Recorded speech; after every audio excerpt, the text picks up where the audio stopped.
Welcome back to Hall of Fame College Football. I'm your host, Jason Watkins. I'm here with my special guests, Coach I from Fanatic Sports Network and David Neill from David Talks Buffs. And we're going to talk about Ellis for Lincoln Riley taking on those CU Buffaloes tomorrow in Boulder, Colorado, along with a lot of other stuff going on this weekend in college football. Welcome to the show, gentlemen. How are we doing? What's going on, man? What's going on, David? How's it going, guys? Thanks so much for having me. Excited to talk some more college football. Big facts.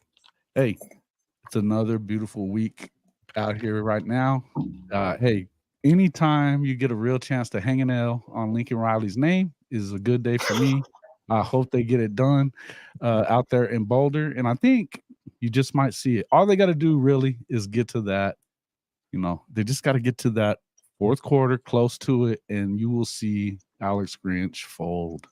This is how they roll. All right. What's up, David? How you feeling this week, man? I know it was a rough one for you guys last week, but Hey, here's the thing, man. Of course, every new week's its own week, so of course I'm pumped, but with all the new fans coming in, following Colorado this year, what better way, to bond everybody, whether you've been following this team for 9 months or 9 years, than a little bit of trauma bonding. And we went through that last week, with our routing that we took against Oregon. And now we're ready. We've bonded a little bit more. We're ready to see the Buffs come back, bounce back, and get that first ever win ever against USC. We're 0-16 right now. That cannot stand any longer. That's rough, bro. I know, That's right? rough, bro. Giving them a 16-game head start. All right, well, there it is. So it is. The chicken's gonna start busting chops. You don't have it. He got you, David. He always does that. He always got you. He's straight got you, man. Hey, big week though. Hey, look, this is the kind of game that Coach Prime came to see you to coach, right? He's got, and they will have a puncher's chance because of the fact that they got a quarterback that can go as well. You know what I mean? You're obviously going to be welcoming in the Heisman Trophy winner. Neither one of these teams have a whole lot of defense. We can just be real about that. I don't think Travis is playing this week. It doesn't really matter who they got on the team at SC. They don't really stop anybody either. So, they struggled last week with Arizona State, and I just don't see that they're anywhere close to Colorado. So on the road at altitude, puncher's chance, man. I really feel like that's the case. Coach, what do you think about it? Yeah, I think so. I think USC is gonna win. I don't think it's gonna I had some USC fans come in on my preview and talking about 50-something to 10, 50-something to 3. I'm like, I hate to disappoint y'all, but it's not going to look like the Oregon Colorado game. Like you said, they're, tied for number 1 in Power 5 in sacks, USC is, but they're also in the bottom third in overall pass defense, which means if they don't get to the quarterback, there's trouble. You know what I mean? So, I think this 21 and a half, 22 points. It's a lot of points considering Colorado's at home this time. Like you said, it's altitude. There's a lot of factors that's not the same this week as they were last week. So, Colorado was coming off. I know Colorado State's not good, but that was an emotional game for Colorado. 2-0, going into overtime, and then coming off of that into a really big game on the road at Outson, where not a lot of people win, regardless of who you are. That's not the case this week. They're not coming off of that emotional win. They coming off of hold the mirror up to yourself and let's get back right type of game, a humbling type of game that could make you refocus, what I'm saying, at home. And again, like Jason said, they got offense, and I don't see why they won't be able to put up points on USC, you know what I'm saying? Yeah, I agree with it. It's like I said, this is the thing that with an Oklahoma fan like me, we have seen these kind of games, and these are the kind of games that you see Lincoln Riley struggling. You saw it last year at SC as well. When they get in a game that somebody can score with them, or you got another quarterback with some moxie, got a good running game, not that they have a great running game at CU, but you got a QB that's got some moxie that's going to get out there and they're going to play with you, and the other thing about CU is they do generate takeaways, and one other thing that I'd say about it is that Caleb Williams has been running for his life and they really hadn't played anybody yet. That dude, every third quarter looks like he's about to be gassed. Like, not because he's not in shape, but I feel like he has to. They got great players on offense, but I feel like he works so hard to keep them ahead. I think he's still the greatest player. I think he's the best player in the country. That's just me. I know you guys have said some other stuff, but I mean, look, with Shawty, will tell you, nah, it ain't him.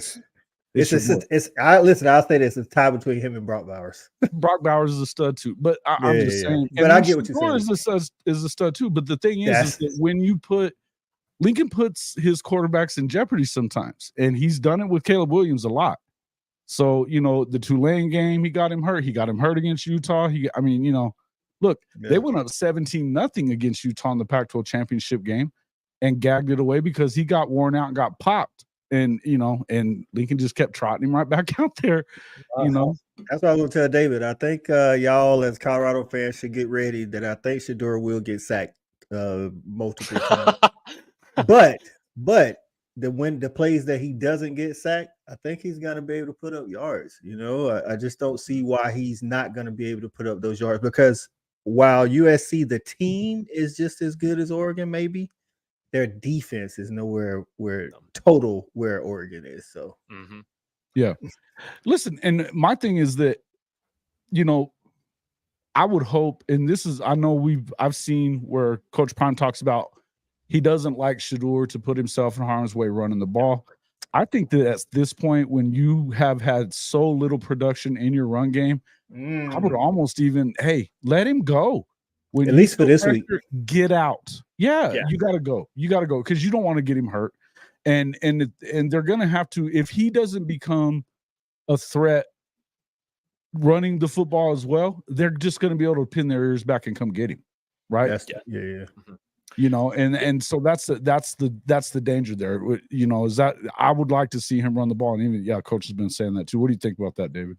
Yeah, that's one of the main things that I brought up today, and looking at some old Kent State tape of what Sean Lewis has done to kind of take the pressure off of the quarterback dropping back a little bit, give the offensive line a little bit more help. I think Coach Prime was not pleased with how many hits specifically Shedeur took against Oregon, as well as the whole year. I think he's the most hit quarterback right now in college football.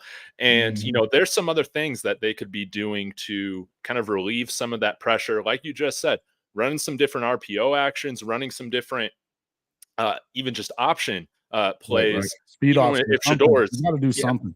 Yeah, even if he's just taking that like 5 times, this next game, that's better than what we've had. It keeps the defense honest, and hopefully those aren't super big hits or he's able to slide, but you want to have him running a little bit more, because I think that could minimize actually the amount of hits that he's taking. Right now, we haven't been running enough motion, misdirection, anything like that to help, this pass rush, not like keep their foot completely on the gas, look for other things with what's going on. And this is a question I've had for y'all, as football guys, coaches. We haven't seen a lot of that with the offense, but we've seen Kent State do a lot of that previously. And you've seen Shedeur do it at Jackson State too. Hey, one of my short videos that I did on them before the season started, it's gotten popular lately, but it's Shedeur taking off for like 50 yards. Yeah. It's a comparison to Jalen Daniels in the way that they have wheels and you can get him out and he can beat you multiple ways. Yeah. You don't see him do it a lot, and Deion tries to keep him in the pocket. That's something that he talks about a lot, right? Yeah. I would tell you, like what Coach just said, you gotta get. He's in more danger standing in the pocket, than he is getting out and running. You can slide. You can. Look, I wouldn't say you wouldn't take any more hits, but you can kind of, with his kind of speed, the kid ran a 4.2. He's fast. So it's not like he can't get out there and run. And to me, whatever you can do to get them on their heels a little bit is what you got to do. And if you're Sean Lewis, it's time for you to open up that playbook a little bit. Yeah. If I'm Sean Lewis, I got to come into this game thinking that SC being the tied for sack leader in Power 5, they're going to come out and do what Oregon did in the first quarter. Oregon literally in the first quarter was not worried about Colorado trying to run. They was just it didn't matter if they was rushing 3, 5, 6. It didn't matter. They was pinning their ears back coming out to Shedeur. So if I'm Sean Lewis, I'm starting the game out trying to either run the ball on some draw plays, some counter plays, or some quick release, some pressure release plays, like just some screens, like sending short screens, quick. Sending the receiver in motion, hitting them right now, just to make them back up a little bit. Because if you don't, even if you're not successful at running, you got to let them know you're still gonna run the ball. I don't care if you're getting stopped for 1 yard, no yards, 2 yards, whatever it is. You got to let USC know, no, we're not going to go away from the run game, because as a defensive lineman, the whole point of some of these play calls is to keep them confused. And if they're not confused on all I got to do is rush the passer. It's Sack City. You know what I mean? No doubt. Hey, welcome to the show, Benjamin, and thank you for wiping your feet. I hope everybody else has wiped their feet as well. Whether you are on Coach I's Fan Addict Sports Channel or David Talks Buffs, make sure you hit that like button, share us with your friends. It helps us get out there on that algorithm, keep these people rolling and stuff. That's the easiest way to help out all these channels for us creators, is to just make sure you hit that like button, okay? Yeah, all the way facts. If you would like to help the show, we have all of our links in the description here to everybody's show. Hey, get on there, check out the merch store for mine, David and it's Yo Martez. Man, I love their store, bro. Hey, that store, I ordered a hat recently from over there, man. I can't wait to get it. So man. Yeah, so excited about that. So, but listen, guys, and make sure you guys are supporting these other channels, man. These are two of the best creators out there in the business. So we really appreciate everybody being here and taking a look at what we're talking about. Hey, there's some other good football going on this weekend too. But one thing, this is the last thing I want to say about USC, and it's hey, there's no love lost here. I'm glad Lincoln Riley's at USC now, but fuck Lincoln Riley. The dude is dirty. The dude is slimy. It is what it is. So you ain't going to get no love lost out of all the folks that are in here. Coach Roybal hates him too, just because of the fact he's a USC guy now. and he's a Notre Dame guy. So it is what it is. Funny. But no, we have a lot of fun with it. We pick at him a little bit as much as we can, but he starts a lot of, and then he's been talking crap about Norman and OU fans, and he never shuts up about it. So we're going to take every shot we can at him too. So it is what it is, Texas is going to lose to Kansas. That's a possibility. We'll talk about that in just a bit as well. But no, I would say that here's the thing. As an Oklahoma fan, the one thing we know is that no game is safe, really. It isn't. Not with Lincoln, because when you get him into a situation, look, if there's ever a hiccup, if they get out 28-0, they're probably going to win it. But if it's 17, you see teams come back from 17 all the time. Right, 21. You see that happen a lot in college football.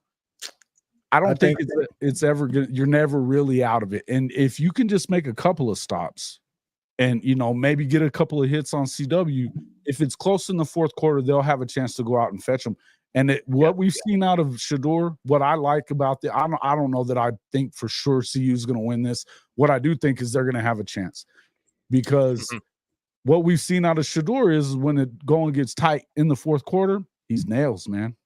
I think Colorado's coaching staff as a whole need to come out with the mindset that they can win. I think after a couple of series in the Oregon game, they kind of was like, let's just kind of, get out of here without getting too embarrassed or whatever. There was a 4th and 6 on the 38 on Oregon's 38, and they punt the ball. I'm like, bro, you're in plus territory and you're not in field goal range. Why not just, try to go for it a little bit on 3rd down, and on 4th down, just try to get the, get the 1st down or something. Try to be a little bit more aggressive. I think Charlotte kind of said in the comments, and one of the Hall of Fame Mafia people said it too, USC is going to score early. They do that on everybody. So the thing is, you got to hold your composure, even if they go up 14-3 or something like that. If you can do that, that's the thing. Like Jason said, when he was at Oklahoma, you saw time and time again where they would get a big lead on somebody, i.e. Georgia in the Rose Bowl, but we kept our composure.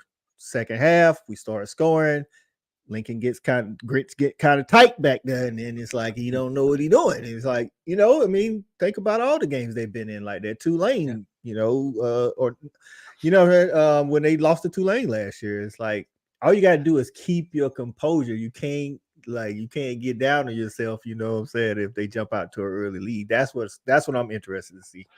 No doubt. And there are a lot of things that I think are and can go in our favor for this matchup. Again, USC's played a lot of games at night. This is our third time playing at this morning time slot, 10 a.m. Mountain Time.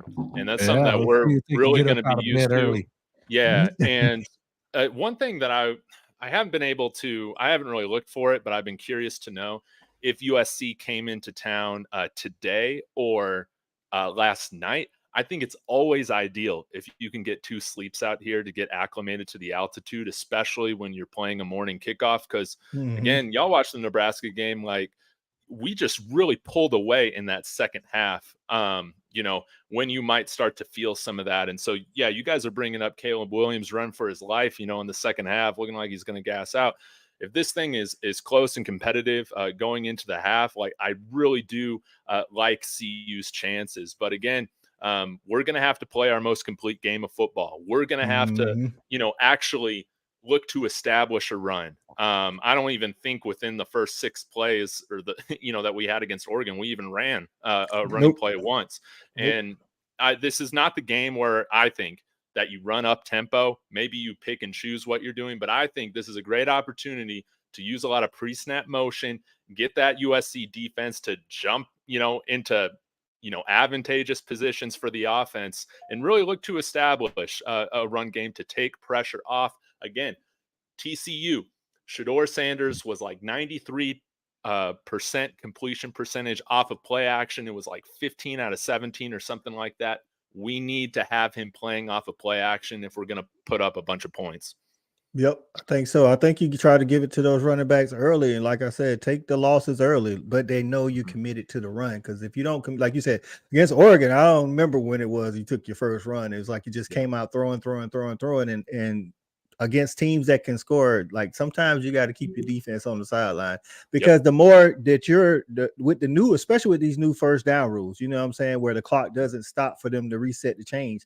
On your first drive, if you can get 3 or 4 first downs, now you limiting the other team's offense in the first quarter to, 1, maybe 2 possessions, especially if you get the ball first. I mean, we had a game like that with Georgia against South Carolina. We literally only got the ball 1 time in the first quarter. Like that was it because they put together a couple of drives, had some first downs, clock is running. Next thing you know, it's second quarter. So you got to try to run the ball, even if it's not super successful. You got to try to run the ball. But again, I don't think USC is great against the run like Oregon is. I'm not saying they're bad, but they're not great against the run like you Oregon saw what is. Scatterboo did to them. That's what Scatterboo kept Arizona State in the game. Like that was the only reason why their receivers was open, because they had to try to put some people in the box to stop this dude. This dude was getting like 7-8 yards a carry. Like every time they had like a long second down, long third down, they run a draw play to Scatterboo. Scatterboo's out there getting 15 yards. Yeah, he was trucking some guys out there.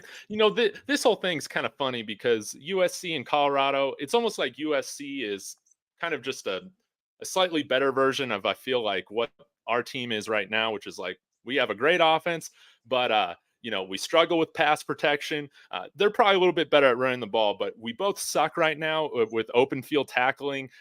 We both have a lot of penalties, and I think whichever team can kind of clean up those different aspects more with this game, I think gets the win. But it's going to hurt having Travis out, as well as I think Shiloh's probably going to be out with this kidney injury. I was about to say, I think that's going to hurt because he leads, I want to say he leads the Pac-12 in solo tackles. So I think one sneaky aspect of USC's offense, though, and I don't think Lincoln Riley uses it enough, is their run game. Actually, like Marshawn Lloyd was killing Arizona State, but it's like he doesn't get the ball enough because Lincoln's a pass guy. So let's hope they don't realize that this weekend either. I'm terrified of facing Lloyd, man. That guy is a beast. Bruh, he looked 100% healthy too. It's like, oof, he could wear that front. He could wear that front seven out. But Jason, I'm curious, what is that one play that always burns these Alex Grinch defenses? There's a few, but if you hit that, I think the one Stephen G is probably talking about is you can definitely get them with draw plays. You can definitely get them there.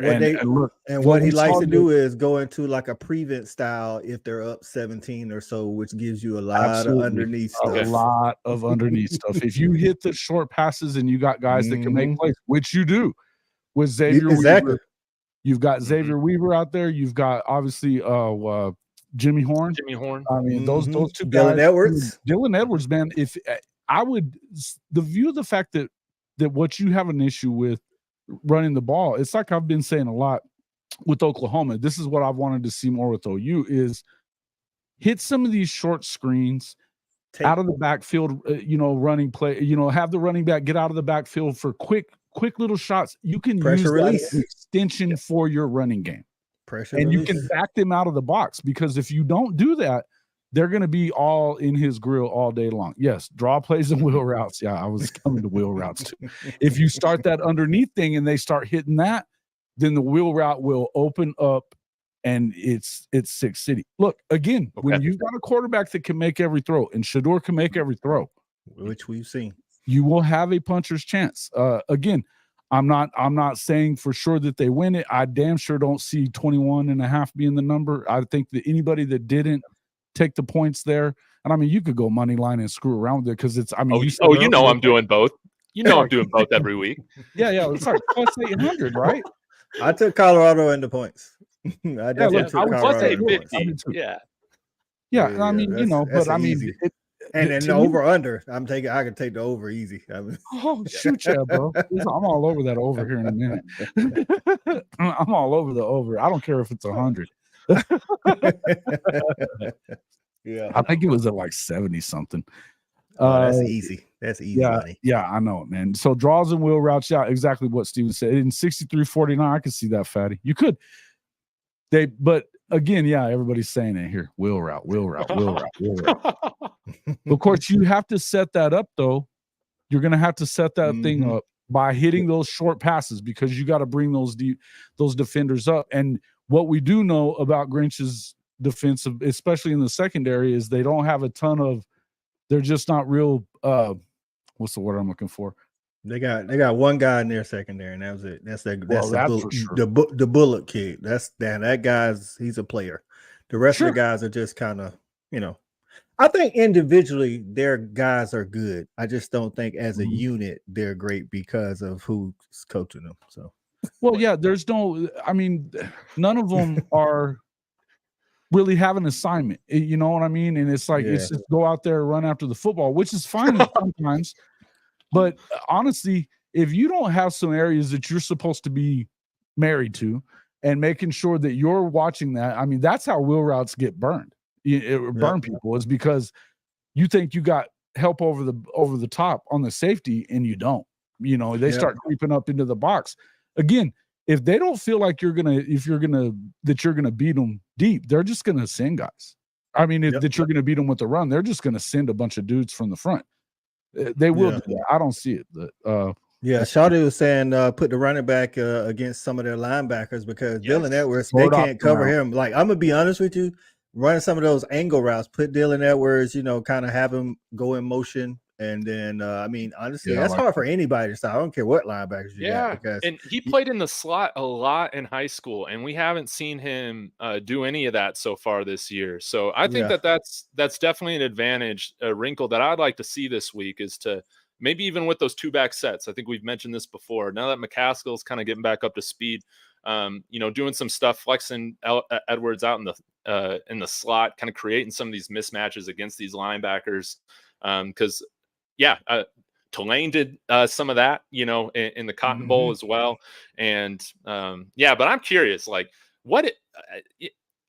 I just don't understand with Alex Grinch having these guys jump around so much pre-snap. Like, how is this supposed to look if it's if it's working, it just seems like you're extending so much energy and then you're in the wrong position. The point of it supposedly is to confuse the offensive line about who you're blocking assignments right. are. What your assignment is. But you also have to have the guys that take advantage of that, because like not all of their guys can take advantage of that. I mean, they got a couple of guys up front that got pressure or whatever, but I don't know. It's more like window dressing, really.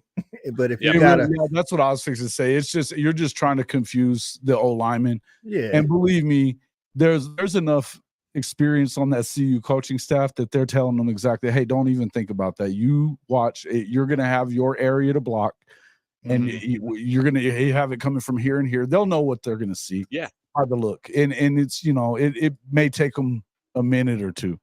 A couple of plays to get it figured out, but once they figure it out, they will. And here's the thing: do you see Lincoln adjust once they make an adjustment from Colorado?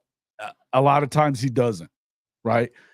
He's not Sark, but a lot of times he doesn't make a huge adjustment, and if anything, he kind of tightens up a little bit when it gets close again. So, yeah, I don't know, man. We've seen this story a lot of times. We know what used to burn Oklahoma, whenever they got. And here's the thing: the one thing I'll say about, and I've said this a bunch of times, Lincoln was super, super, super. He had a lot of success in the Big 12 when it was trash. I mean, trash. Texas was shitty. And there just wasn't a lot of teams that could keep up. You didn't have quarterbacks like what you have in the Pac-12 right now. And USC hasn't had to play one of them yet. Now they do. And they've given up a lot of points. They gave up a lot of, somebody up here just said, 45-17. Shit, they gave up 28 to Arizona State. And Drew Pine. Not even their starting quarterback. Drew Pine was trash. I think San Jose State had more than 17. They had 28. They had 28. Yeah, they scored 28 too. Yeah. Look, hey, Nevada had more freaking offensive production on them than they did on damn Montana. Like I said, man, I think SC wins, but to hold Colorado under 20, unless Colorado just gives up. I mean, I can say, SC goes up 14-3 and then they just shut it down. But other than that, as long as they keep attacking, I just don't see how they keep them under 20. Like that's. I don't know. 3 touchdowns for Shedeur and company. Again, this is not the Oregon D people. This is not the Oregon defense. Right. Exactly. And that's the thing. Anybody who's comparing these two programs, but comparing USC and Oregon, it ain't the same. Because I would tell you, Oregon's not as good offensively. They're good though offensively, but they're not. But Bo Nix isn't as good as freaking Caleb Williams. No, but Bo Nix didn't have to be. No, they have a big offensive line. They had a big defensive line. What do you always say, Coach? Styles make fights. Yep. Like I say, they're gonna score now. That's what the Colorado got to be ready. SC's gonna. I don't see anybody holding SC. Nobody's gonna stop SC. Nobody's gonna stop SC from scoring. All you have to do is stop them a couple of plays, a couple of drives here and there. You might get them to have a special teams mistake because, as we know, they don't even freaking practice it. There's places that they'll have a place to lose. Hey, I'm gonna tell you, Shedeur need to come out and be checked down, Charlie, dog. Get those safeties and those corners to walk up and then look for the big play. Because what that does is not only does that make them walk up so that you can take some shots deep, but that also keeps them on the field. As long as their defense is on the field, their offense is not on the field, and eventually they get wore out. You know what I'm saying? And you control the clock. This is one of those games where you got to be comfortable taking that 3 yard, that 3 yard, 4 yard out. Like, Travis Hunter is not out. Yeah. So if you just do that and put together like some 10 play plus drives, you can be in this thing. You could. And again, you're going to have to find a way to kind of slow it down a little bit. You got to keep them off the field. But I also think that SC has to do the same thing. You know what I mean? They're going to have to sustain some drives too. And which means that they're going to have to run the ball well, and maybe they can, but in the end, Lincoln's not really about slowing the game down. No, he's not. That's not his offensive style. No, yeah, the trenches have to step up. Yeah, I would agree. I would agree with that. And thanks to everybody for the, for the kind words about the show. We're enjoying doing this. We always enjoy doing this, man. If you like the content, make sure you hit the freaking thumbs up button for us. We appreciate that. Subscribe to all 3 channels. Yes, please we all do. play for clicks. Yeah, hit them all. If you jump in, we're playing for clicks for sure. We are for sure playing for clicks. We are. We are playing for clicks for sure. Yeah. It's we're not part of the team. We're not hiding from that. No. We'll tell you what it is. No, hey, listen. Yeah, chicken. Come on now. Grinch will slant towards Tennessee's. If you run a gut or tug, you can run on Grinch. That's what I'm saying. There's an opportunity to run some, especially early on this defense, because I think they're going to come back. They're going to come out initially with those. They're going to try to shake him, right? They're going to try to shake Sedora right away. They're going to try to shake him right away. And if you, like you say, run some. I'm telling you, man, some draws, or I think Shawty might have said it earlier, man. Maybe even put the, one of those running backs in Wildcat and motion Shadura out. Just run it right at him. Like, don't try to get fancy. Just run it right at him. See what you can get. Keep them honest. Yes. Absolutely. And yes, and L stands for Lincoln and loss in Boulder. Yeah. Wouldn't that be something? You lose like that to Oregon, then turn around and beat SC. That'd be crazy. The conspiracy theorist has it in me that this is how we just wanted to set it up, right? Because rope-a-dope. Yeah, we just did ourselves no favor, out in Oregon. Terrible game plan, terrible, no resilience at all. Just, we just laid down immediately, man, in that game. But man, we got too many celebrities at this game for it not to be close. We have to show out. LeBron James, Bronny James, Snoop Dogg's going to be there. He better be in the black and gold. Lil Wayne, DJ Khaled. But the only thing that I'm worried about is that I'm a little worried that this team is getting cursed by Skip Bayless a little bit. That's kind of what I'm a little worried about, man. Oh, no. Yeah, Skip needs to shut up. Yeah, they did their show today, on campus. And I just, I know this is a tangent, but can one of y'all explain to me, I've never met one person in my life that likes Skip Bayless. How does he have such an audience? Yeah. I don't know. I think a lot of people watch him because they want him to be, I don't know, just because you despise him. Like it's like, for instance, the people that don't like Prime, they're still watching Prime. You know what I mean? They're watching him because maybe they want him to fail. I don't know why you would do that to Skip, because I'm not a big Skip Bayless fan and I don't watch him that much. I catch highlight clips. I don't watch him. I can't do it. I'm not. I wasn't a big fan of his when he was on First Take. He said some outlandish takes and try to make you believe that he believes that. And I'm like, you just doing it for the views, bro. Like you can't believe that some of these guys you say are bad. He just had, I don't know. He's just not a favorite of mine. But I'm right there with you. But I'll tell you what, one last thing I want to leave you with all this is that this is a great opportunity for Caleb Williams to also scout out some real estate while he is here, because he is hopefully getting his first look at where he's going to spend the first 15 years of his NFL career. Right here in the Denver Boulder area with my Denver Broncos. He's going to look great in the orange and blue. We just got to make sure we take care of business on Sunday and make sure that the Bears get that win at home in Chicago. Yeah. After TCU disappeared into the shadow. Yeah, listen, we got to hope that Dylan needs to step up and do something for sure. And, he's a freshman. I was about to say he's still a freshman. Yeah, so he's going to have some ups and downs. Yeah, I would feel like you're gonna have a pretty good opportunity. I think that, again, what we saw them do against TCU is, I don't think that USC has any more defense than that. Yeah. In fact, I'm pretty sure they don't, because they got since like I say, they can get sacks. TCU has shut down a couple of good offenses since then. Their defense might even be better than SC's. And look at what they did to that defense. I mean, I was watching Kuz's Corner the other day. He had that creator she's a TCU creator with Bobby Burton. And she was talking about how ever since that game that, and that they just hadn't had a lot of tape on them, but they've been good since. I would tell you that it doesn't matter how much tape that Grinch has because it's not going to matter. It's just they'll get out schemed.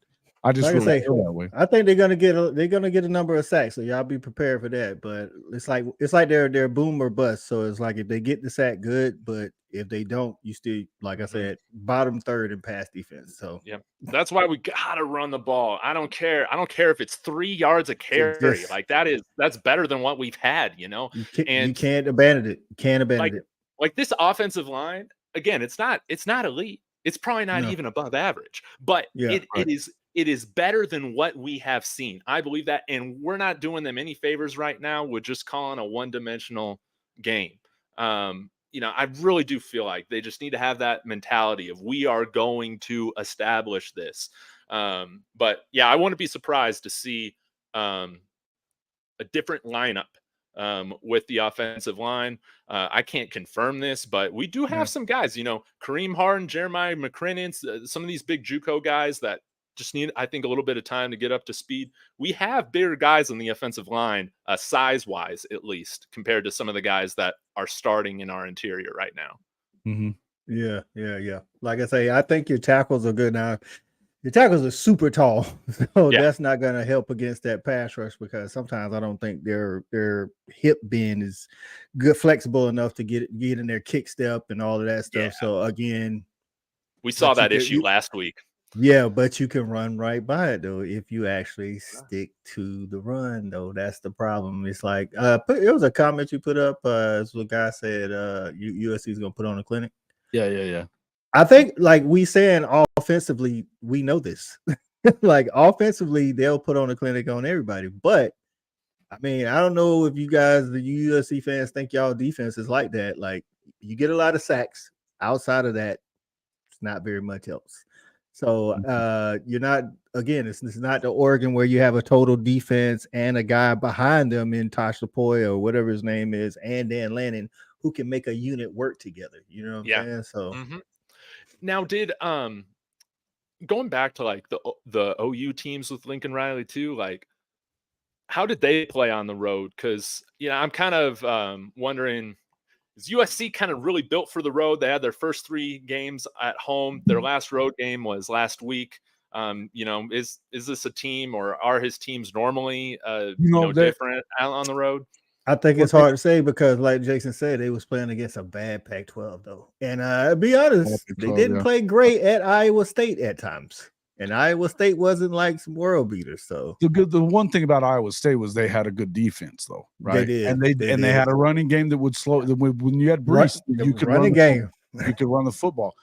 The last road game that they have was obviously Bedlam in 2021. They lost that. The one before that was and they were the better team. They were the better team. They were the better team. He threw it. Then the Baylor game before that, they got exposed in that one. And Dave Aranda's defense exposed them, period. Plain and simple. They got beat on that one too. So I would say, to me, I would just tell you that, I think that he has shown some cracks, but I don't know that it's any different at home. I mean, hell, they almost lost to Tulane in the year that they had 1 win. And they were supposed to be on the road, and they had them at home, and they beat them 40-35, I think it was. Yeah. I mean, they couldn't stop Tulane when they had 1 win. You know what I mean? It was just silly shit. I think you could see this game being something like 49-34, 49-31, like in that 2 touchdown range or whatever. But there's going to be some points scored in this game, both sides. Trust that. A lot of missed tackles, probably. So there's going to be some points scored in this game, bro. There is, and this is why we were saying new legacy. This is what we were saying earlier. I think that you have to make Shedeur a runner. I think if you make Shedeur a runner early, then you won't have to run him late. Yeah, that's a good point. That's a good point. Make him again. Whatever you got to do, whether it's like you say, run just regular run game, Shedeur in the run game, RPO. Letting the running backs go in the wildcat, using the screen game as part of the run game, whatever you can to slow that rush down. And then once because if they're not sacking people, they're not actually stopping people. You see what I'm saying? Right. So that's all. That's the key. Just to keep them off of Shedeur in that backfield. Look, I'm as I said, I'm not necessarily predicting it. You know, I because we've also seen Caleb Williams win games that he shouldn't have won. Right? Yeah, we've seen it. Yes. And again, I still think he's the best player in the country. But I would tell you that they do him no favors on the rest of that team, particularly on the defensive side. So we're gonna find out. You know what I mean? We're gonna find out. You know. Let's see. Money Reaper says he thinks Cormani's ready to transfer. Dion is not liking what he's been doing. I feel like I've been asked about that on my channel every day, man. But we'll just have to see, man. We'll just have to see. He's got a standard, and you got to meet it before you get on the field. So the thing is, he's not going to be able to go to any elite programs that's going to treat him any different. Dion is holding him to, you know, a higher standard because he was the #1 corner. Not, you know, I mean, he's not going to go to Alabama and get it any easier. It's not going to go to Oregon and get it any easier, or go to you know Georgia and get it, or Oklahoma. Like, these are all defensive guys. Like, they're like, you got to show up, bro. Yeah. Right. Yeah, no doubt. And he could, you know, we'll see how he did this week. I've been predicting. You know? We'll see how he did this week, because goodness, we need his help in the secondary badly, because unlike outside of Oregon, you know, I have believed in, you know, this team, we've had the top end talent, you know, on the field. CU has. And I think that's helped make up for a lot of our mistakes and kind of playing sloppy football for certain periods. USC, we don't have that. We don't have that luxury, you know. You know, we're going against Caleb Williams, Lloyd, Branch, Brendan Rice is making his return. They have a lot of weapons, man. They do. Brendan Rice, and, that he does Zachariah Branch. Zachariah Branch is a bad dude, bro. What you talking about, dog? Like, bro, that's another thing we talked about. Like in the punt game and the kicking game, you cannot let that guy out of bounds every single time. Listen, especially punt, you definitely got to kick that out of bounds and keep it out of his hands. You don't want that dude to get started. So. Yeah, it was like, hey man, Cormani. I hope he's all good, man. That's good if he is. I want him to, because he would be a tremendous help if he was in, you know, good graces. Think about it. He's got a lot of talent. He does have a lot of talent, man. And I think that, you know, it's got to be tough for him being that far away from home first year and all that stuff. It's an adjustment for a lot of kids. You know what I mean? It is. But so you're going to have to wait and see how that goes. But again, I know you said you'd only had about 30 minutes, David, so you can get out of here as soon as you need to. We can go here in a few minutes. Yeah. Yeah. But just to, you know, look, as I said, hey, Coach, I have said that it's a game they can lose. And I just said that. But the prediction that I've been making is that they lose 4 games, and it could be any 4 of Colorado, Notre Dame, Utah, you know, Oregon. You know, I feel if Utah can't rise and get healthy, y'all gonna fool around here and let them dudes win the Pac-12 again. Yeah. I mean, right now, you know, my pick at the beginning of the year for the Pac-12 was Washington anyway. I said that Washington would beat all of these dudes. They may drop one, though. I still think that Washington's the best team, but I think Washington State's right there with them, too. Cam Ward's a stud, too, bro. Oh, you know, I said that in your comments on your show the other day. The best 2 quarterbacks as far as performance on the field this year are both in the state of Washington. Like Cam Ward and Michael Penix Jr. just balling out.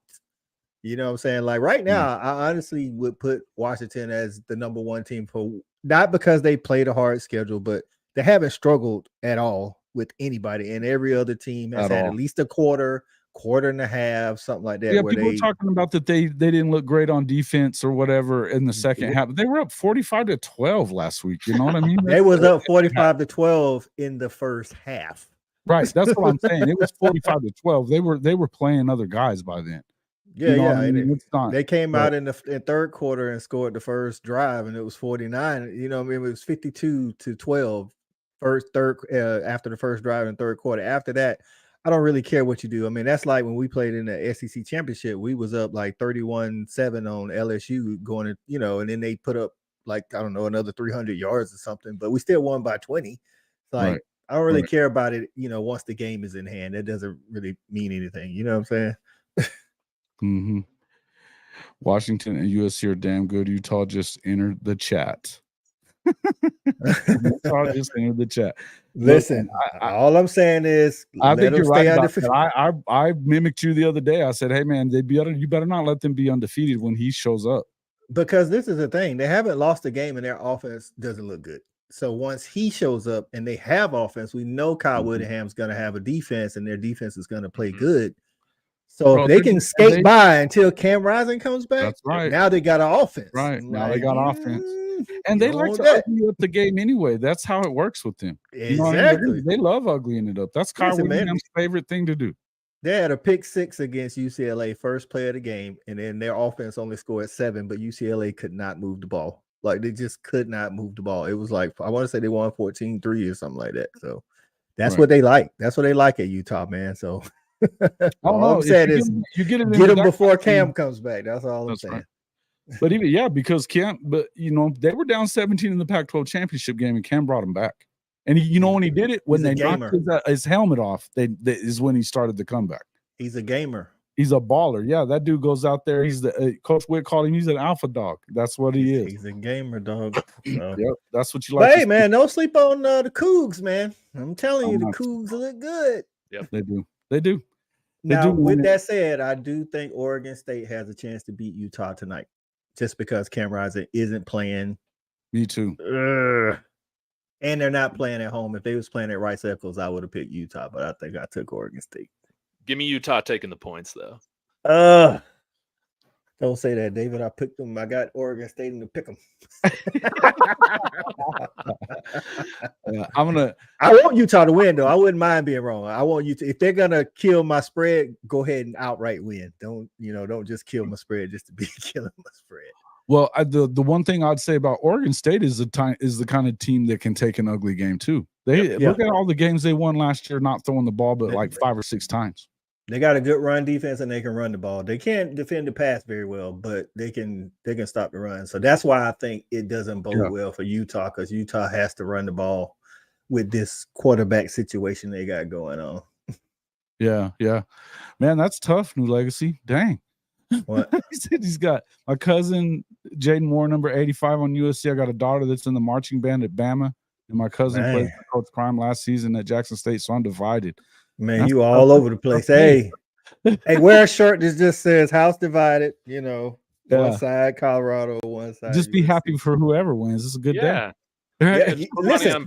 You said it's hard. I'm thinking you in a good situation. You a win-win. You don't lose. Yeah. You don't lose no matter what. You can just be happy with the one that lost. The one to me.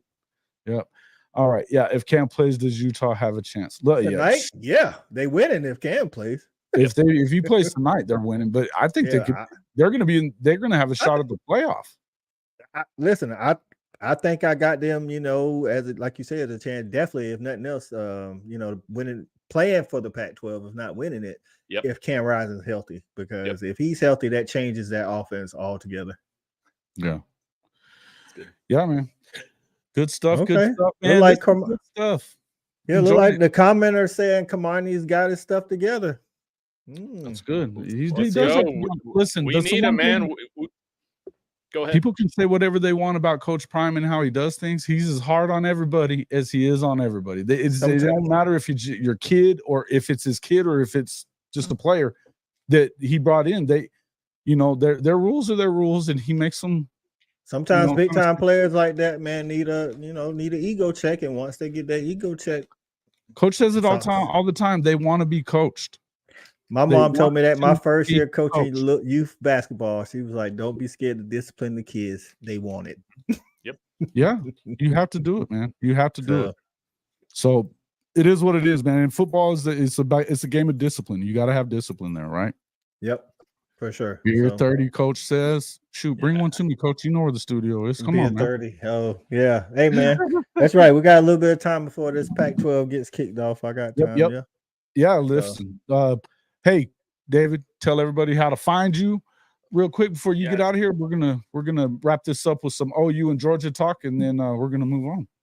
Yeah, thanks again, guys, for having me. Everybody who's checking in from my channel, please go subscribe to Jason and to Coach I. Fanatic Sports links are in the description. You can find me at David Talks Buffs on all platforms. Be sure to give me a follow on Twitter. And again, we need everything to go right in our favor tomorrow. So, say your prayers for CU. We gotta get to 1-16 all time. This is pathetic. We cannot allow 0-17. This is a team of destiny. We have too many celebrities there, to play a bad game. So say your prayers, rub your energy crystals, whatever you're doing. We need all the good mojo for CU this week. This is something that we can have fun with and hopefully, see a nice upset happen. Thanks, y'all. Hey, man, good stuff, man. We appreciate you coming in and seeing us, and we'll talk to you after the game tomorrow. Sounds great. See y'all. All right, See you, bro. man. Later. David Neill from David Talks Buffs. Go subscribe. He's a fun dude. Make sure you guys get over there and subscribe. If you're not already subscribed to his page, hell, he caught up and passed me by double by now, man. That dude got energy and more energy, dog. He does, right? I love it, man. I love it. And he's been fun. And like I said, I think he started it like 6 months ago. Yeah, for sure. And he's at the last I looked at, he was at like 4,500 subs already. They love him. And they should. He's funny, man. He has a good time with it. He keeps it real too. Yeah, he doesn't try to act like he knows too much or anything like that. Like, a lot of guys on YouTube do that act like they know more than they do. And hey, he just gets on there. He doesn't. It is what it is. He's a good dude though, man. I enjoy his show. I enjoy having him on our show. Lots of fun, man. Lots of fun.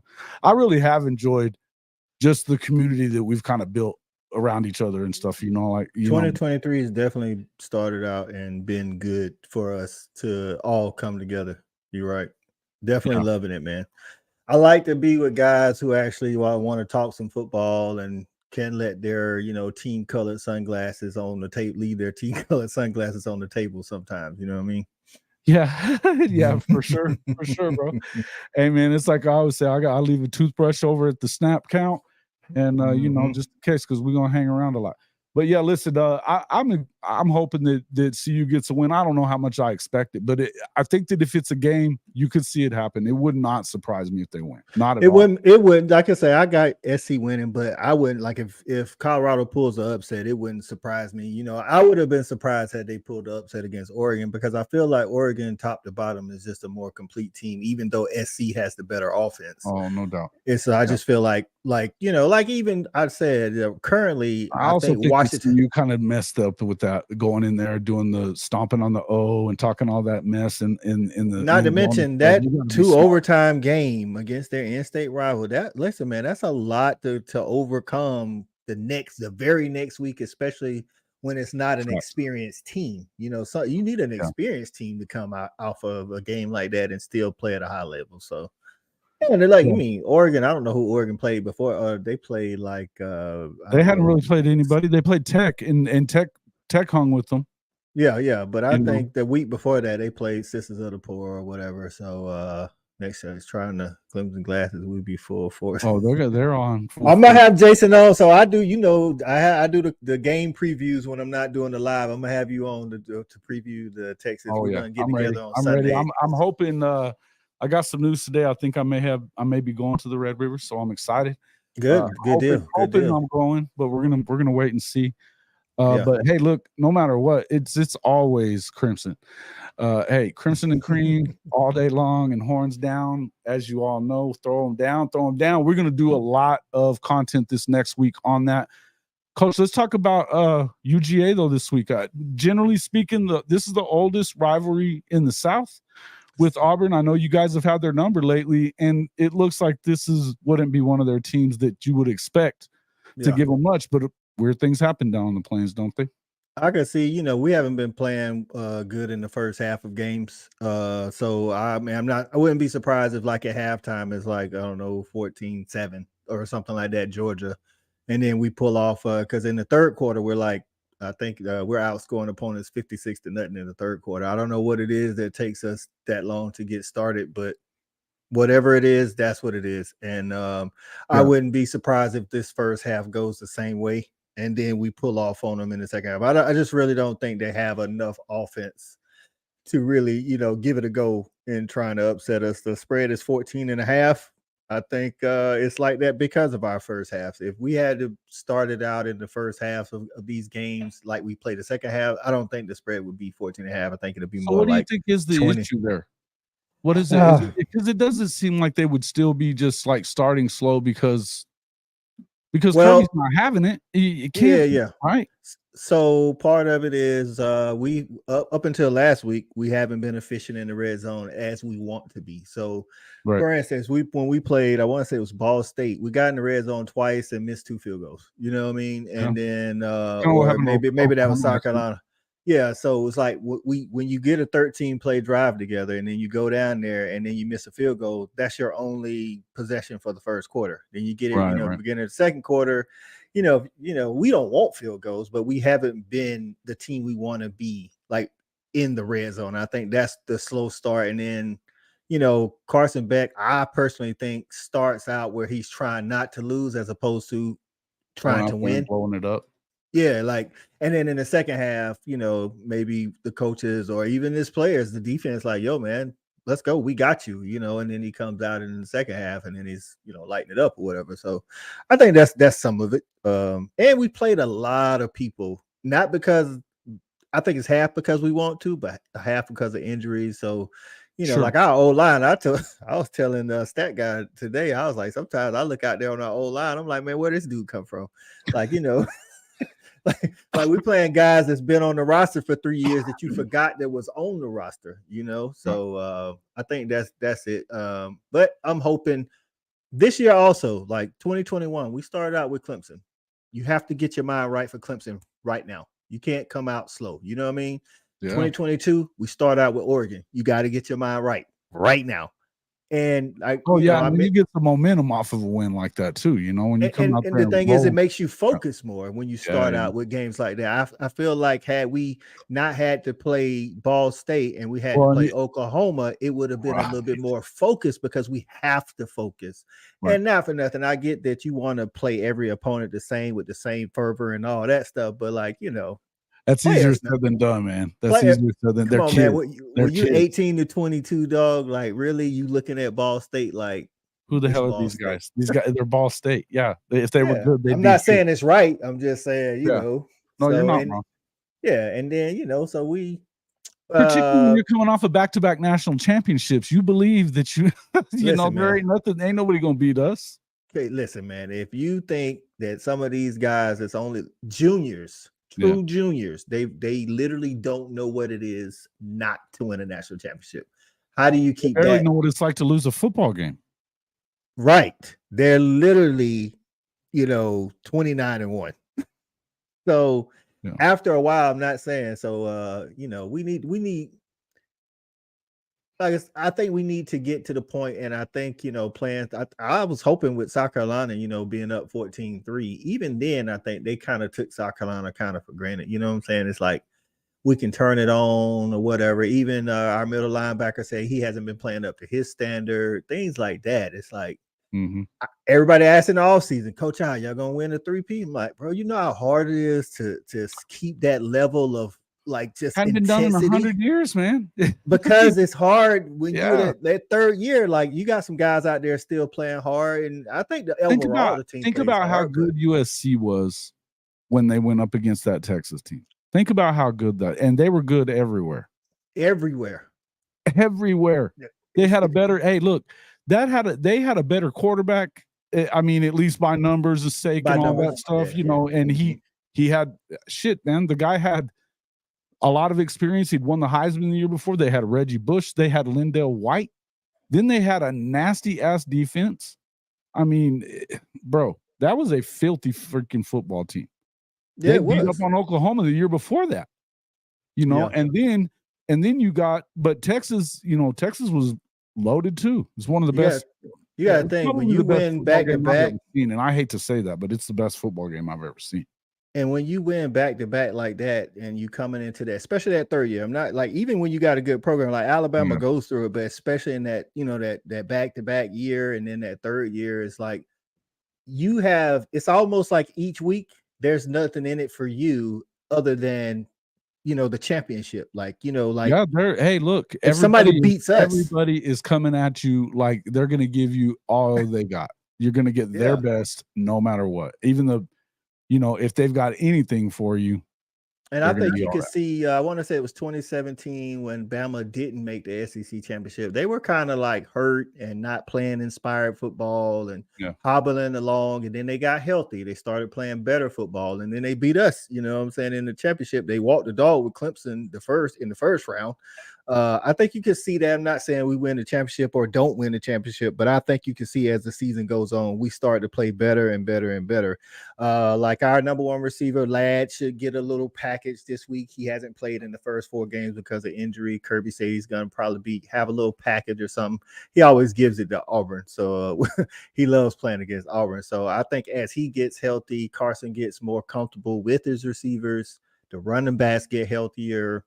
It's one of those things like, I mean, you can see it like, why didn't Georgia look this good in the beginning of the season? Well, it's a lot of stuff. New OC, new quarterback. Like, we talked about it, on Snap kind of whatever. A lot of the teams that are struggling, I think Shawty brought it up. New guys at the trigger man, we got a new quarterback. Auburn has a new quarterback. It's not like they were great, but all the teams just kind of Ohio State's offense hasn't looked the same. New quarterback, it's like Shawty's been saying it every week, man. You got new trigger men. You're having to break them in and get them ready. You know what I mean? Exactly. It makes a lot of sense, and it's true. And it's a lot of pressure, being QB1 as opposed to QB2 coming in mop-up duty. Mop-up duty, it doesn't matter what you're doing, So there's nothing going through your head. And Carson admitted, even against UT Martin in the first game, that he was like it was different being, QB1, and he was kind of a little bit nervous coming into the UT Martin game. It's like, because everything's riding on you, especially trying to be the 3P. So. He said, Coach Odd as soon as had the first 3-peat. Okay, we're on probation. After I didn't say anybody had the first 3-peat. What are you talking about? I don't know. I don't remember any. I didn't say anything about nobody having or not having. But I know what you're talking about. That was back in the 70s, is what he's talking about. But they didn't. Yeah. Okay. That Texas. I just know the last team that actually did it was Minnesota. It was 1937. So correct. Yeah, so that's all I know. I don't know who did it before almost that. 90 years now. Come on, man. Chicken talking about time when they weren't even wearing face masks, dog. They just in leather helmets, bro. Yeah, bro. The football was the size of your head, Chicken. They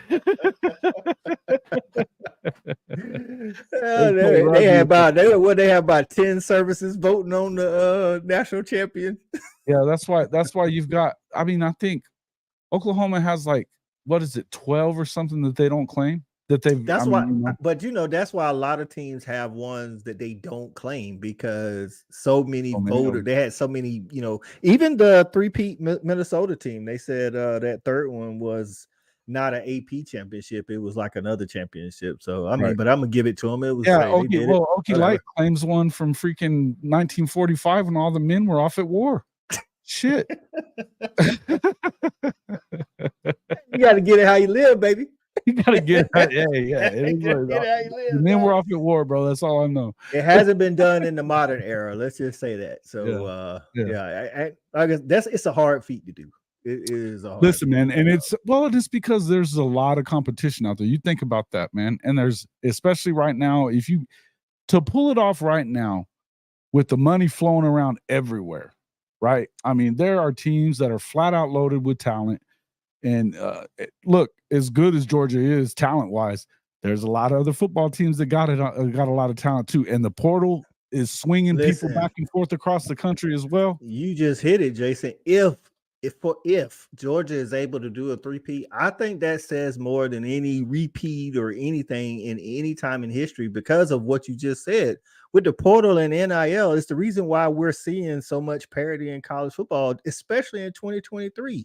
I mean, that's what we just talked about. Like Washington is the only team, regardless of the schedule, who hasn't really struggled, you know what I'm saying, as far as offensively to get going on at any point in any game this year.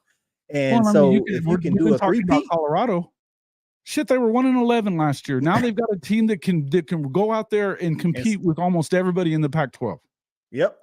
So, yeah, still good point. Still said the national championship was awarded before bowl games back in the early 1900s. Sure was. Hey man, yeah. I mean, shit. None of us remember all this. We don't know all this. You know what I mean? You have to be a hell of a historian to go back on this. Shout out to Steele for that one, man. You the man, dog. You the man on that. I tell you something. Sure. This is the kind of stuff that I go back up. You know, my Forever 89 hat. This is about Otis Taylor. Used to play for the. He was a Kansas City Chiefs. Unbelievable receiver. He should be in the Hall of Fame by a lot. Yeah. The fact is that, man, you went back around the merger era, which is when he played. He had what 2,000-yard seasons. He did them on 57 catches each. They just didn't throw the damn ball around. There's just things that are so much different from era to era to era, right? Yeah, it's just like in the NFL when you have 1,000 yards. To compare from even 10 years ago to today is tough. Yeah, it's just like, when you look at Jim Brown having 1,000-yard season, it's so different that if a running back now has 1,000-yard season, they play 17 games. That's not the same as playing 13 games and having 1,000 yards, So, absolutely. But yeah, Shawty says, yeah, it would have been good to have playoffs this year, 12-team playoff this year. That would have been, it probably would have been one of the better playoffs ever. You ain't wrong. No, you're right on that. And I agree. Right. Hey, look, it's been time to do this, and we've been talking about access and stuff with this 12-team playoff. Honestly, if the NIL, if the transfer portal doesn't change a whole lot and they continue to allow people to move around like they have, and I know they're trying to change the laws. I don't know how much teeth the NCAA has left. Mm-hmm. You might actually see that some of these other programs outside of that top 7 or 8 might have a shot. This year would be a prime example of that. Because I'm not sure, if you look at it, there's got to be 10, 12, 15 teams that are in the mix right now for the playoff, for the 14. To win a national championship, of course, you got to have good coaching. You got to have good players. Of course. But you also got to have depth, injury-free, and you got to have some fortune go your way. I mean, let's look at the ladies basketball when UConn, when South Carolina won their first under Dawn Staley. I'm not saying they couldn't beat UConn. All I'm saying is Maryland took UConn out. You know what I'm saying? Or however it worked. You know what I'm saying? It's like you didn't have to face them. So who knows? The favorite could go down in the first, second round whenever they have to play. And then now the team that was, second favorite, they got a clear path to the championship. Just like that. So it's gonna be interesting, man. So it's a good week for college football. It is. Yeah. Well, there's some other pretty good games out here on it too. We've been kind of looking through some of these. Obviously, that USC game is the one we've been looking kind of hard at. But I tell you, I'm looking at it as look. You've got that Utah-Oregon State game that's going on tonight. It's starting here. It's actually starting up here in just a few minutes. That's gonna be a good one. That's gonna be a good one. Let's see. Florida at Kentucky. Florida's lost the last couple. I picked Kentucky to come in second in the SEC East, so I picked Kentucky to win this game. They're at home. They beat Florida 2 out of the last 3 times after not beating them for like 30 straight times or something like that. You know what I'm saying? Then you got Alabama A&M.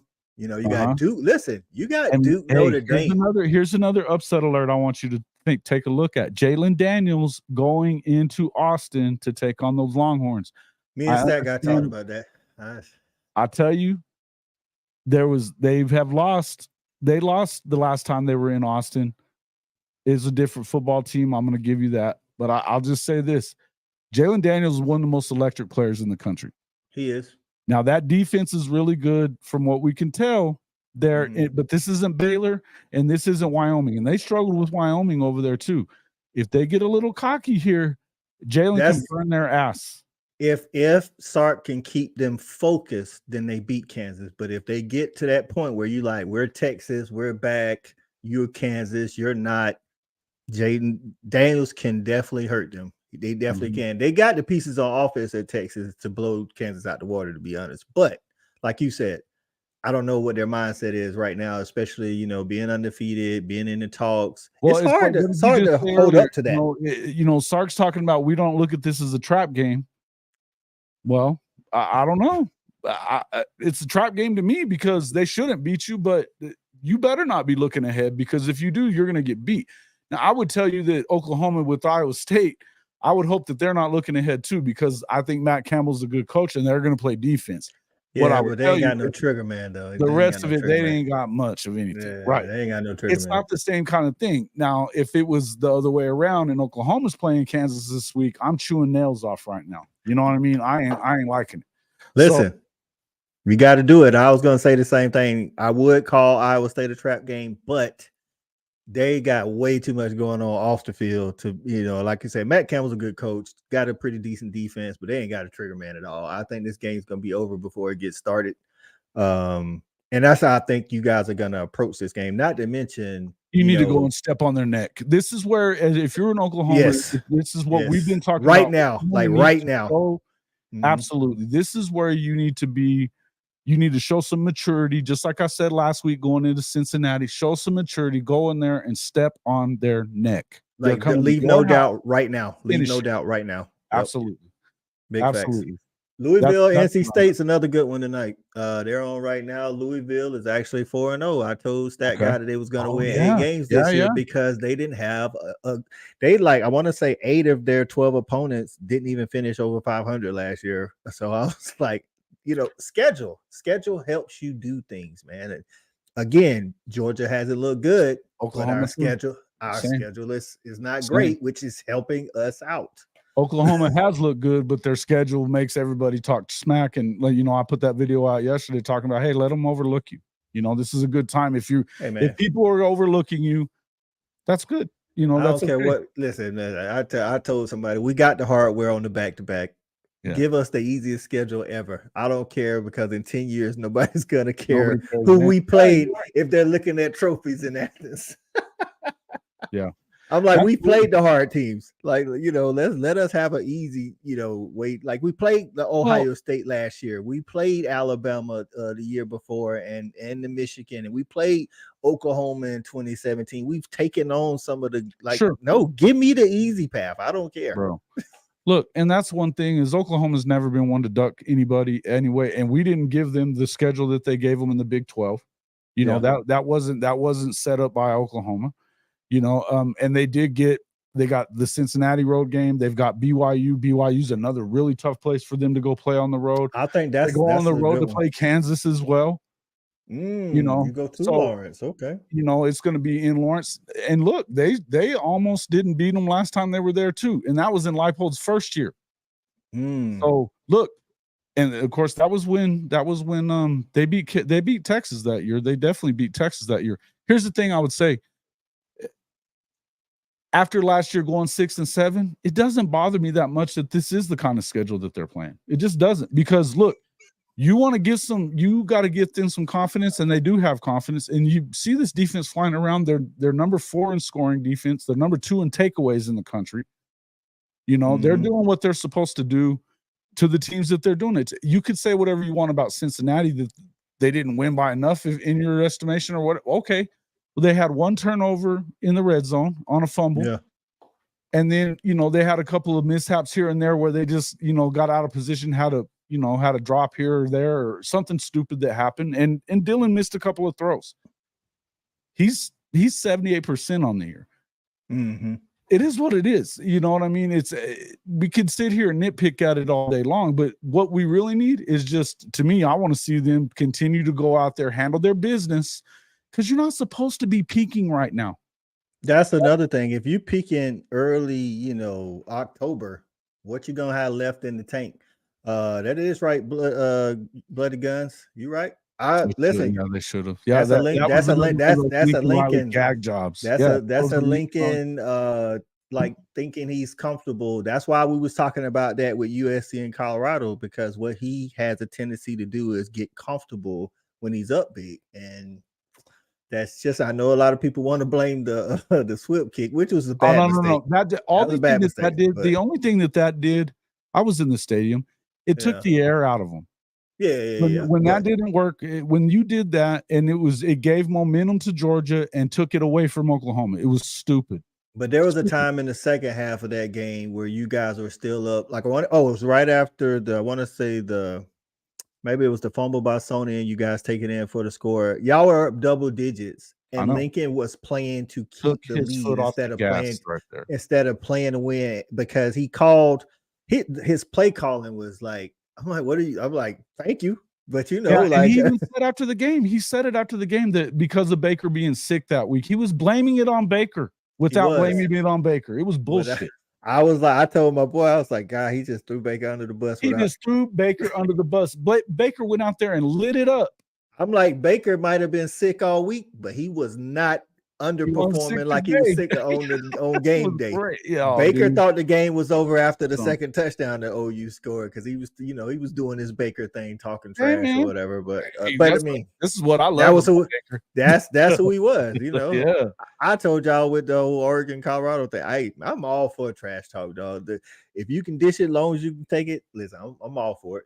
So it's whatever. Look, man, and not to say, look, I'm going to sit here. I mean, hell, that was a hell of a freaking Georgia team too. You could have Chubb and Sony Michel in that backfield play, and Jake Fromm was a hell of a quarterback too. Jake Fromm was a true freshman. The championship. That's hey, he almost, as a true freshman, he almost did that thing. Yeah. So it's man. Dude, I was in the Rose Bowl that night, Kim. I wanted to go down to the sideline and choke that ass too. I was pissed. You could just feel it. You could feel it come out. You felt the electricity come out of the stadium though when it did. It just completely. It went to the other side of the stadium, to the Georgia fans. Yeah, and he had some questionable play calling down the stretch where you guys had a 4th and 1. You put in a receiver who was like, I swear that dude was like 6 foot 180. And he hadn't played all game, and you tried to run a speed sweep on him, and Roquan tackled him right. Like, he almost took his neck off. And I was like, okay, what's funny is y'all rushed for 250 yards on us that day, and all you needed was like a yard. I'm like, why didn't he? And you come up with that play call? That's the play call you come up with? But see, it's like some people get in those games. It's what you kind of talk about when you get in those games and you don't make the adjustments, or you don't put the foot on the neck, and that's what you want to see from teams. And I talk about that all the time. Like with what you're doing, you don't have to get cute. This is what happens with air raid coaches too. A lot of times, I saw it happen with Leach a lot. Yeah, we've all seen, and I love Coach Leach, man. Don't get me wrong. I'm not hating on Coach Leach, but we all know he didn't win anything. Listen, he never even won a conference championship, man. And he could have more than once. And there were times, like the year that Michael Crabtree and they beat Texas. Yeah, Michael Crabtree beat the shit out of them that same year. Yeah. Well, see, that's what like talking about like Lincoln and at USC Colorado. When I watched the USC Arizona State game, I went back and watched it the second time. You right, because the air raid coach wants to throw the ball. And when I'm telling you, if they just give the ball to Marshawn Lloyd more, that's not a game in the second half, because Marshawn Lloyd didn't just average, like, I want to say 10 yards a carry that game. He was getting 10 yards a carry. Yeah. And it's like they couldn't stop him. And all you have to do is feed this dude, and you beat Arizona State without being in trouble. Like I said, at one point in the second half, it was like 35-31. It was still a game, 38-35 or something. That's how they play tomorrow, bro. I really do. If they play like that tomorrow, Colorado's definitely got a chance. But if they come out and do what they should, then, they'll beat Colorado. Again, I don't see them they're not going to hold them down like Oregon held them down. That's just. Oh, no. And listen. I know that they brought in some guys that were better that supposedly are, better on paper, because they did. Like I say, individually, they have better talent. Bigger and stronger when they got to SC last year than they will be now. I'll say this. Statistically, they're better on defense, but it's hard not to be. They haven't played anybody. Hold on. This is what I'm saying. The reason why, because it's not hard to be better statistically when you finish finish like in the bottom, like 100 plus in defense. No, there's no way to go. But it's like Colorado. Not for nothing, it's hard not to be better this year, because they only won one game last year. You know what I'm saying? So. Absolutely, no doubt. Look, we don't have to, we've kind of kicked that horse. For sure. But hey, there's another. Everybody's been in here kind of talking a little bit about number 11 Notre Dame. Can they bounce back from that loss last week to Ohio State, going on the road to Duke? Hey, Duke is a ready team. I don't know that their depth is going to probably show up here a little bit if you see Notre Dame, but Notre Dame needs to come out here and show something. And I wish Notre Dame gets them at home. They get them at home. They're at Duke. They're at Duke. Yeah. Yeah, they're at Duke. This is what I'll say. But yeah. Teams that think they have a chance or a shot at a championship, watch how they react after a loss, because in some of those players' minds, it could be we took a loss, we're out of it. But if he can get them back up to say, hey, we only got one loss, we're still in this, they can come out and do what they need to do against Duke. But it's this not going to be a blowout. Is that the way that they talked about that 10 men on the field shit after the game last week? That was 2 plays in a row, and he acted like he knew about it. I don't buy that. He didn't know it. He didn't know shit. No, he didn't know about it. There ain't you no know way. why? You know why? Because if I'm the coach and I know we only got 10 players, I don't care if we don't have a timeout. I take the penalty. I take the penalty easy. Because like you say, you're not going to lose anything. They had him on the 1. Exactly. So he didn't know. He was covering up for whichever coach screwed it up, like the D-line coach or whoever it was. He was taking up for whoever, which is honorable as a head coach. But let's not act like you definitely did not know about it. So. Right. No, but on top of that, I mean, that's where I would hope that we see them. I don't know why you weren't going for the jugular more anyway. And as good as they were running the football between the tackles, and they kind of pulled some stupid stuff at the end of that game last week. It's that's inexperience. That's inexperience as a coach. Yeah. But hey, go out there, and you're right. I think that you're completely right. This is a time that Notre Dame can show us who they are. Because you should have won that game. Now what are you going to do? Now if this is a team that's a contender, they come out and beat Duke at Duke, because it's Duke. I get it, the name, but Duke is a good team. They're at least a 8-9 win team again this year after winning 8 or 9 games last year. So this is going to show us if Notre Dame is actually ready to contend. If they come out and they don't play good and they don't look focused and they have a lot of penalties, then they're not ready for that next level. Yeah. And that's where, and I think a lot of that this is where you want to see Sam Hartman rally his boys together as well. He's the veteran leader. He's got to rally your team. Go win this damn football game. You've played games in the ACC your entire career. Let's go down there and get this done. And do not let Duke be in the game in the 4th quarter. I'm telling you, that's at home. I get it. That crowd isn't that's another thing. They're going into a place where the crowd isn't hostile. So you can't even feed off the booze or anything like that as an opponent. You just got to kind of bring your own juice. And it's going to be a test. Like I say, if they come out there and they lay an egg. Yep. I don't know. Coach will be. He was pissy on Tuesday, man. He was. And Mike Elko, Mike Elko was on the staff at Notre Dame at one point. How does that look, right? If Mike Elko beats Marcus Freeman right after the 10 minutes. Yeah, hey, look, this is where I would say I think Marcus rebounded pretty well from the losses he had last year. They ended up winning 9 games. Good for him. But you know what, bro? You're recruiting. Now go win some damn games. Go win some games, man. Gotta win some damn games. So what about the Alabama A&M? Alabama is at Mississippi State, and then you've got. Oh, that's next week. Alabama A&M next week. Yeah. Right. But the other one that I was looking at here is South Carolina, Tennessee. Ole Miss. It's 13. LSU at Ole Miss. I don't know what to make of that one, dog, because they're kind of like. I don't either. They're kind of like rivals. It's gonna matter, right? It matters a whole bunch, especially with Ole Miss losing to Bama. If Ole Miss beats LSU, you now just created a 3-way tie for the time being. You know what I'm saying? You got 1 loss LSU, 1 loss Alabama. And yes, LSU lost Florida State, but that has nothing to do with the SEC West. So if LSU can win this game, they're in the catbird seat right now. But if Ole Miss can beat LSU, which they can beat LSU. I don't know what's been going on with Quinshon Judkins. I know he hasn't been 100%. He hasn't done anything. But I thought last week they said he was a full go. So I don't know what's going on with that. If he can't get going, they won't beat LSU because LSU got some monsters up front. Yeah, they have to do better with run, and that's a Lane thing. For all the shit that Lane talks, you need to go win some of these big games. Hey, yourself, man, bro. Lane, listen, man, we talk about all these other coaches. I like Lane, but and I do too. I'm talking about the results. I'm talking about the results. Facts. Dude is an 8-9 win coach. Yeah. I mean, he's a Gundy for now. I don't need. Yeah, that's true. That's true. Well, that I don't know if y'all hang 50, but I think y'all win comfortably.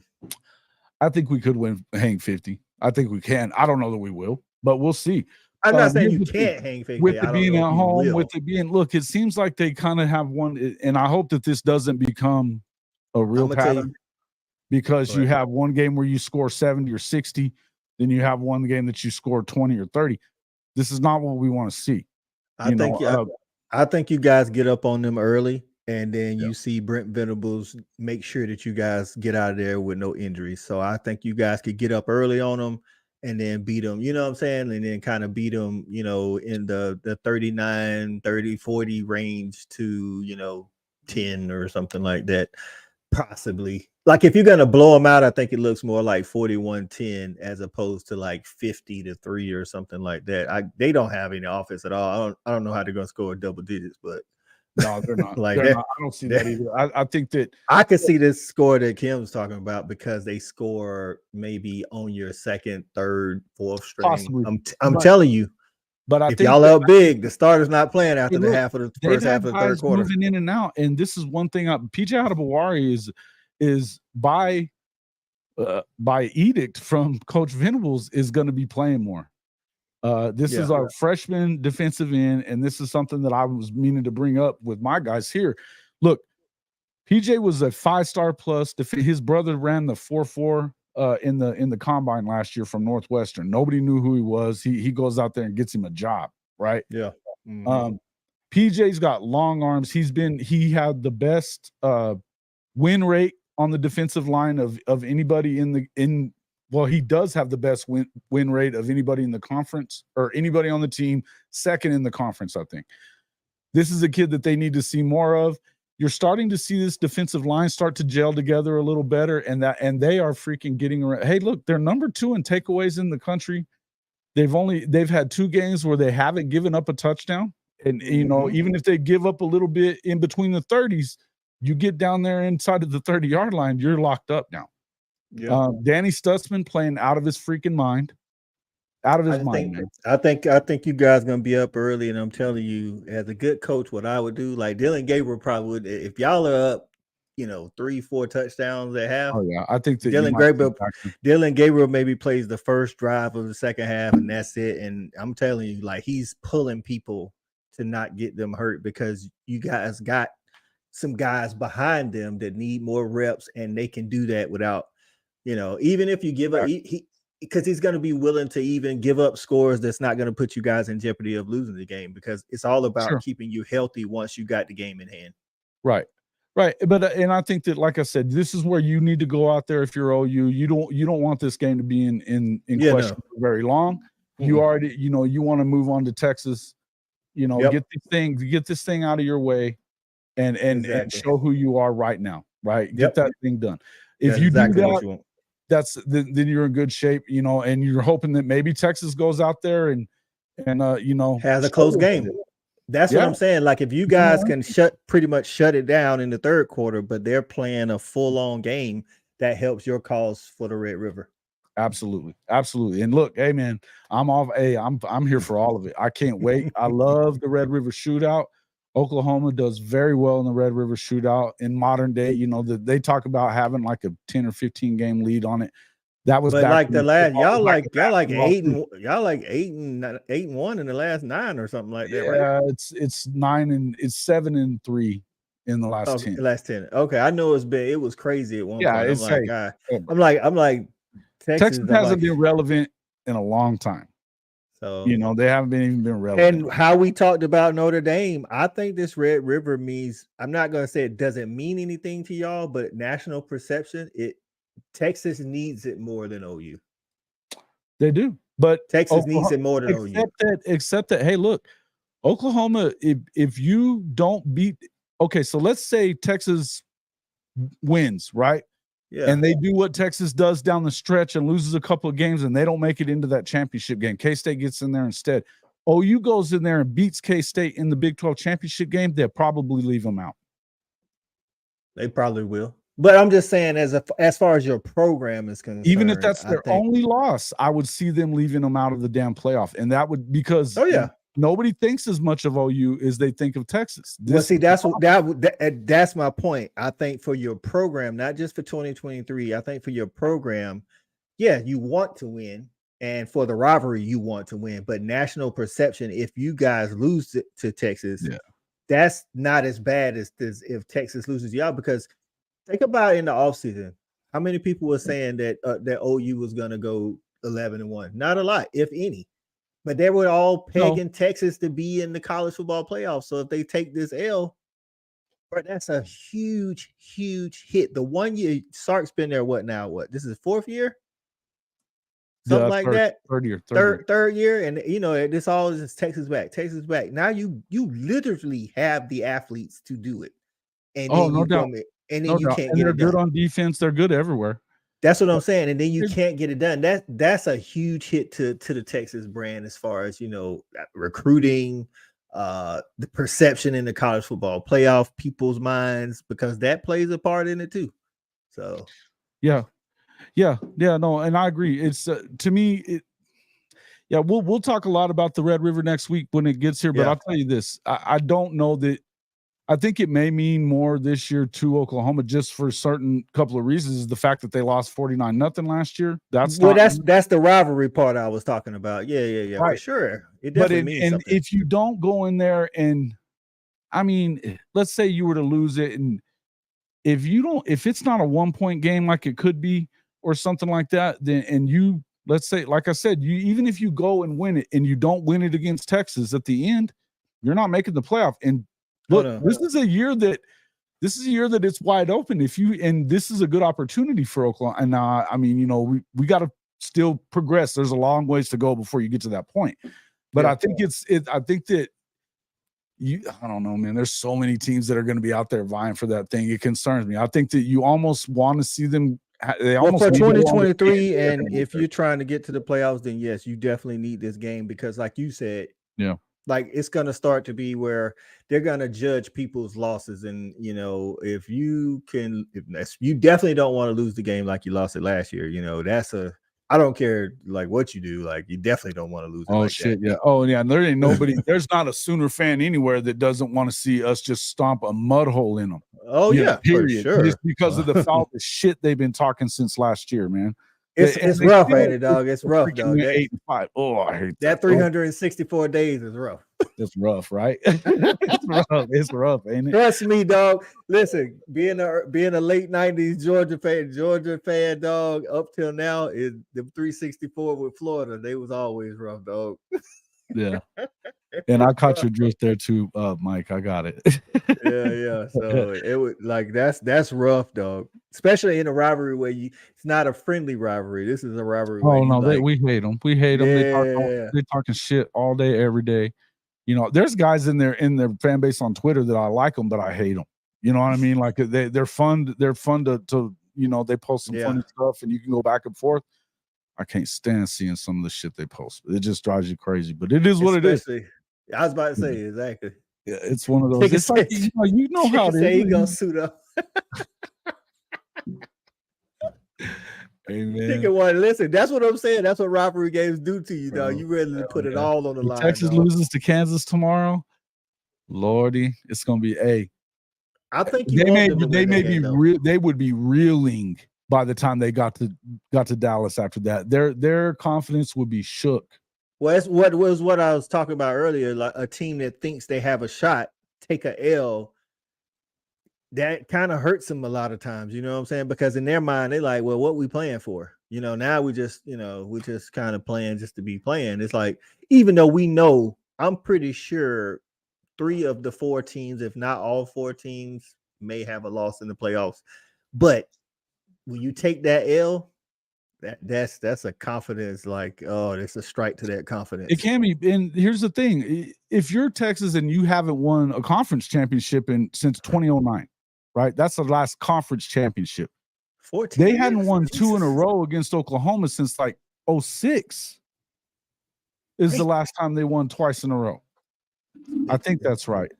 But people like to say Alabama got a stronghold on the SEC, no, or had one. No, Oklahoma had a stronghold on the Big 12. No, OU leads the series since like World War One, but not overall. Not overall. Yeah, but here's the thing. It's, I mean, look, it's been dominant. It's been dominant for a long time, OU's direction. OU has more conference championships than anybody in the country. They have more national championships. Well, y'all have been more dominant outside of Vince Young's team. Y'all have been more dominant in the 2000 to 2020, 2010, sure, 2020. Sure. But again, this is at a time. Look, I've said this before. And I mean, as much as I love Oklahoma and I loved winning 6 in a row, it was great. That was at a time when the conference was at its weakest. Oh yeah, Big 12 was terrible. Trash. You know, I mean, if they're not good, Nebraska's now gone, Colorado's now gone, Missouri's now gone, A&M's now gone. You know, all these, you know, the fact that Texas couldn't win one when all of that had happened. Yeah, that's bad. That's a bad look. Hell, you know what I mean? And a bad look. Yeah. So to me, that's the whole thing, is that when you start looking at it in those terms, look, that's where if you're Texas, you can't be that sure of yourself. I don't give a shit if you beat Alabama in their house or not. But that's why this is what all of these things go into why I say national perception. It means more for Texas if they lose than if you guys lose. Again, Brent Venables, still a young coach, never been a head coach anywhere until now. I'm not saying that it's going to be a good look. I'm just saying it won't be as bad a look as if Sark can't get it done yet again. And then this is not his first rodeo. You know what I'm saying? It's like, bro, I'm gonna be honest with you, dog. Like, they got the pieces to do it, but Sark is his reputation. If he can't 7-win Sark, 7-win Sark, coach. It's 7-win Sark. He's never won 10. He's only won 9 once. This is what I'm saying. He coached at Washington SC and now Texas, and he's never won 10 games. That's what I'm saying. This means nationally. This means way more if Texas loses than if Oklahoma loses. I get it. Well, it could be the thing because this is the national. If they don't do it and get to 10 wins this season, I think you'd be kind of crazy to change coaches, but I've seen them do stupid shit before. Yeah, because like I say, I think if OU does somehow lose this game, it's just going to be like they're not there yet. That's all they're going to say. But if Texas loses this game, bro, all of that is out the window. Sark can't. I mean, we already know, like you said, it's still the 7-win Sark, but it's like you said, yeah, it'll be crazy to change your coach, but I wouldn't put it past him. I wouldn't put it past him. Bro, Riley could win that game and not shit else. We're going to see that again tomorrow, or you'll definitely see it throughout the second half of this season at USC. This is what they're better with Venables in that defense, and they still got a top 5 offense in a lot of categories right now. They do. So they definitely do. So it is what it is. Oh, you couldn't win. They would beat Texas. Yeah, well, they're going to beat Texas. It's only one loss that they've won 7 out of the last 10. So it is what it is. The one thing I'll say is this: Oklahoma expects to beat Texas. Texas hopes to beat OU. That's a good way to put it. That's a good way to put it. So, yeah. All right, Coach. Yep. I know we got. Let's go watch the football, folks. Right. We appreciate everybody showing up in here. I think USC could lose tomorrow. I wouldn't say that they are. No, I think USC wins, but Colorado covers the spread. This is definitely not going to look like Oregon, Colorado. We've seen this movie a bunch of times. There, Tide guy. Yeah, we've seen this movie. We know what they do. You could say that. You could say that, and maybe they will. But I think they are playing at altitude, and they don't stop nobody either. They didn't even stop Arizona State last week, and they were down to their what Drew? Hey, my guy. Hey, shout out my guy Mike Free, man, checking in from Hawaii, baby. Mike Free, what's up, man? What's up? Hey, we appreciate everybody coming in here and hang. What is Cam Rising playing? I'm not sure, man. I'm not sure. They didn't announce it earlier, so I would highly doubt it. I would highly doubt it. Yeah, that's right, man. My dog from Hawaii. That's cool. Everybody, please get in there, hit that like button. We will see you on the snap count tomorrow night, 10 o'clock Eastern. Be sure to be there. Make sure to check out Coach I Fan Addict Sports Network.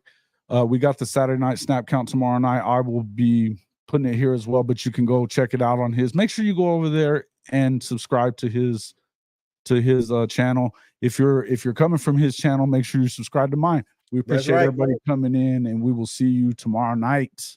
See you.